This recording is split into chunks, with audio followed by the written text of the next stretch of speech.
I can help you out. I can help you out. I can help you out. I can help you out. I can help you out.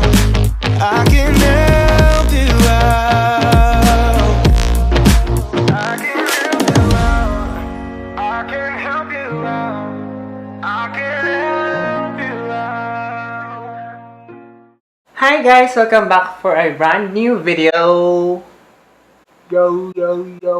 So ayan, as you can see, mayroon tayong bagong video for today.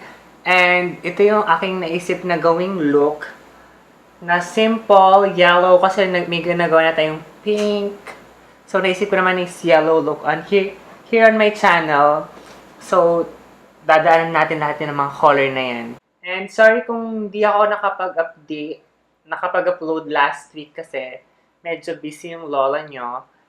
Kaya, ayan, medyo every 2 weeks na ako nakapag-upload.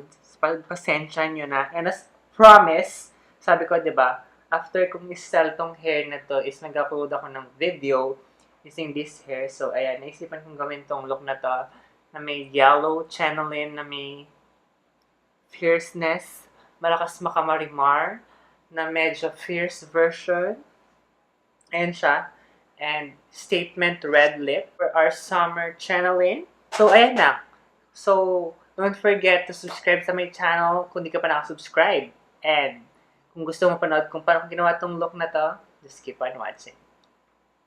So, nakikita nyo naman na medyo plakado na yung ating brows. Kasi, para makapag-save naman tayo ng time here. And, nag-prime na rin ako ng aking lids. So, yung ginamit ko na concealer na pang-linis dun sa aking brows is, yun na rin yung ginamit ko na pang-primer ng ating lids. Then, next one is isi-set natin, syempre.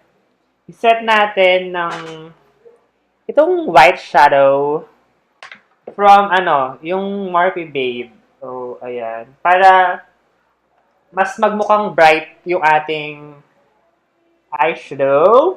Yan lang muna yung gagawin natin. Gusto ko, as in, medyo lumitaw naman ng konti yung whiteness para mas kita natin yung ating yung mga eyeshadow kasi gusto natin maging vibrant siyang tingnan. Next is, kukulang tayo ng ating tape. Kahit anong tape, kung gusto yung packaging tape, yun yung gamitin mo. Kung ano yung meron dyan. Pero, biro lang. Kung gamitin yung packaging tape, baka pati yung mukha mo matanggal. So, eto nga. Kuha lang ako ng scotch tape. Okay? Scotch tape, ha? Wag duct tape. Yan, siguro mga ganito kahaba. Iwat ko kung nakikita nyo. Then, i-place na natin siya sa aking eyes.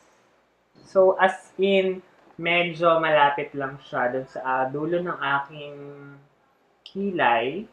Then, hindi ko siya sinagad dito. Medyo naglagay din ako ng space. Ayan, ganyan. Yung use ng tape natin is para mas sharp yung ating dito, yung ating eyeshadow. First is isang vibrant yellow na shadow from the Morphe Babe 35B palette. Then, i-stamp ko lang siya all over my lid. Same brush lang yung ginagamit ko. So, i-build lang naman natin to hanggang dun sa maging kontento na tayo dun sa opacity niya, guys. Then, syempre, i-blend natin yung mga edges para seamless. Diba? Kuha tayo ng medyo mas para siyang yellow-orange na shade. And I'll be using itong Beauty Glaze Gorgeous Me Eyeshadow Tray. Then, ilalagay lang din natin siya all over the lid. Pero, hindi tayo lalagpas dun sa yellow kasi ayaw naman natin matakpan siya ng bonggang-bongga. Basta take your time sa pag-blend para mas bongga yung maging outcome. Ngayon naman is balik lang tayo dun sa vibrant yellow. I-blend lang natin yung dulo. So, ayan, happy na ako dyan. Next one is, gamit tayo ng brown na shade.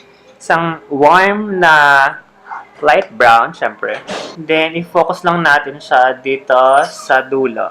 Then, kaya gamit na rin ako ng tape para mas, makikita nyo na medyo mas sharp siya.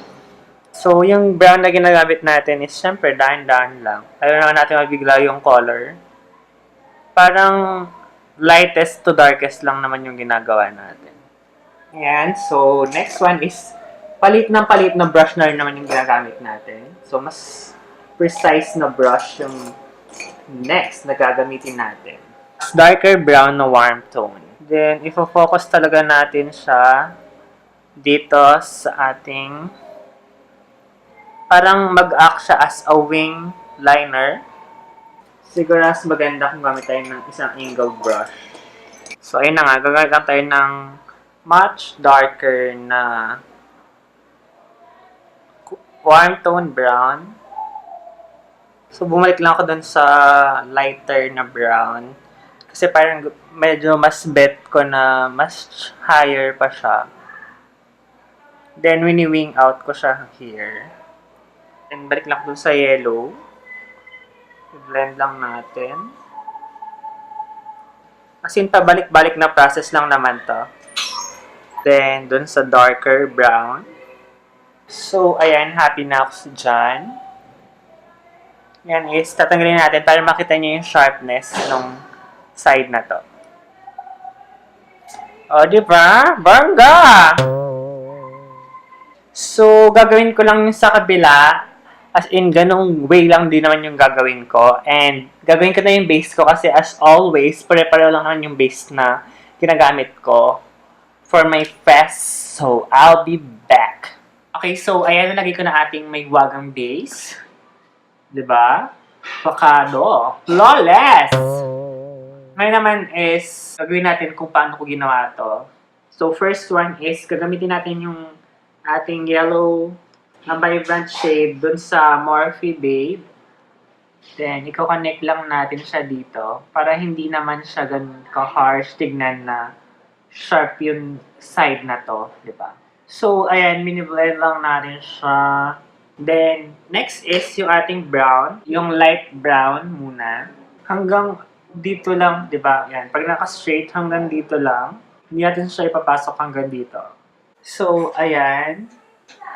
I-blend lang natin, syempre, para wala tayong harsh lines. Ayaw natin ng mga harsh. Doon lang tayo sa mga mabubuting tao. Char! Ayan.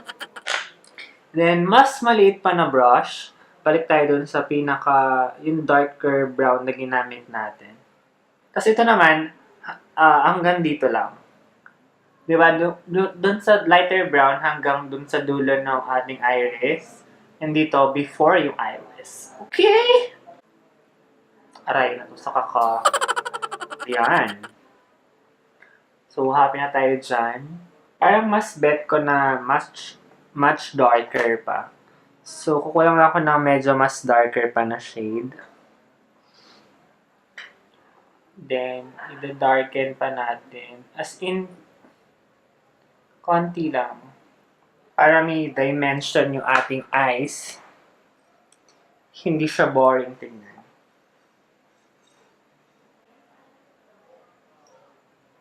So, as you can see, ayan, di ba? Ayun naman is, i-blend lang ulit natin, guys. Ayan. Next one is, gagamitin ko tong ating mahiwagang pag-glitter effect. This Colourpop Super Shock, Colourpop Supernova Shadow, yung kay Kathleenlights na collaboration, and ito yung the shade Astrology. Ilagay lang natin siya sa inner corners. Tapos, syempre, blend lang natin. Kukuha lang ako ng brown na liner, then magka-tight line lang ako. Well, this is optional, kung bet nyo lang naman. And yung ginamit ko ito, LA Girl Glide Gel Liner in the shade dark brown to, alam ko. Yeah. Gamitin ko tong Essence Long Lasting Eye Pencil in the shade Say Highlight. So this one is parang medyo nudish pink. Para magmukhang manika yung ating face, diba? Malakas baka manika. So, ilagay ko lang to sa ating waterline. Ayan, diba? Para mas mukhang bigger yung eyes natin. Diba? Can you see the difference? Ay, excuse me. So, ayun na muna yung ating eyes. Ngayon naman is, gagawin natin is, diba? Okay, so, para magka-dimensional yung ating face, gagamitin ko tong Vice Oral Contour in the shade Porshur, tsaka itong Confeeerm. Ayan, pag-combine ko itong dalawang excuse. Ito shade na to. Call my bluff, I'ma be here till the end.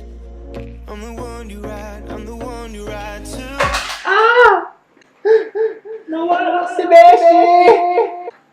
No, it's not. Next one is blush. My all-time favorite na blush. Itong Vice Aura Blush in the shade Applauded. So, yung shade na to is parang cool tone na rosy pink yung shade niya. Which is, hindi siya loud color. Kaya bongga siya. At syempre, spray lang natin.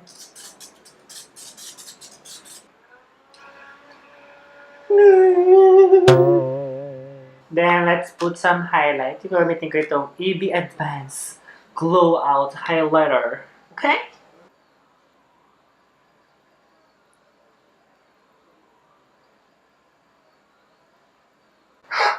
Yan, ilabas mo guys. Ilabas mo ang kinang ng buwan. Then, lagyan din natin yung ating mahiwagang inner corner. Pipinggirin ko na lang.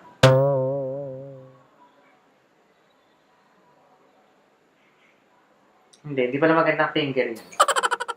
Lagyan ko na rin sa aking brow. Naka-shades ba kayo guys? Baka magbulag yung sobrang kinang nito. Naka-shades na ba kayo? Lagyan ko na rin ng konti. Yun, dito. Dito. Next one is yung ating lips. And syempre, dahil love natin yung ating own brand, I'll be using itong Vice Phenomenal Velvet Liquid Lipstick in the shade Zelavu. Okay, so, ito na yung look natin. To finish it, naglagay lang tayo ng mascara, then falsies. Then, ito na ang magiging outcome ng ating excuse. Ito. So, ito na ang magiging outcome ng ating look. So, ito na yung ating finishing look, diba? Ang bongga niya. And, syempre, kung nagustuhan mo, don't forget to like this video. And, sana nag-enjoy ka sa panonood ng super simple and easy look na katulad nito. At kung gusto mong i-recreate, don't forget to tag me sa aking mga social media accounts dyan sa baba. And shoutout nga pala sa aking workmate and friend na si John Paul Junio na palaging kinukulit ako pag nasa work. Kakalaw ka. And kinukulit niya ako na i-shoutout ko daw siya kahit hindi naman siya nanonood ng mga videos ko, di ba? So, ayan. Shoutout nga pala kay John Paul Junio. Ayan, guys. Alam ko na sinusuportahan niya ako. Talaga sinare niya pa yung video ko dun sa group chat nila. So, thank you. And kayo din, kung di pa kayo nakasubscribe sa channel ko, mag-subscribe na kayo. And click yung maliit na bell button para ma-update kayo sa mga future videos ko. Yun lang. Salamat sa panonood. And see you on the next one. Bye, guys!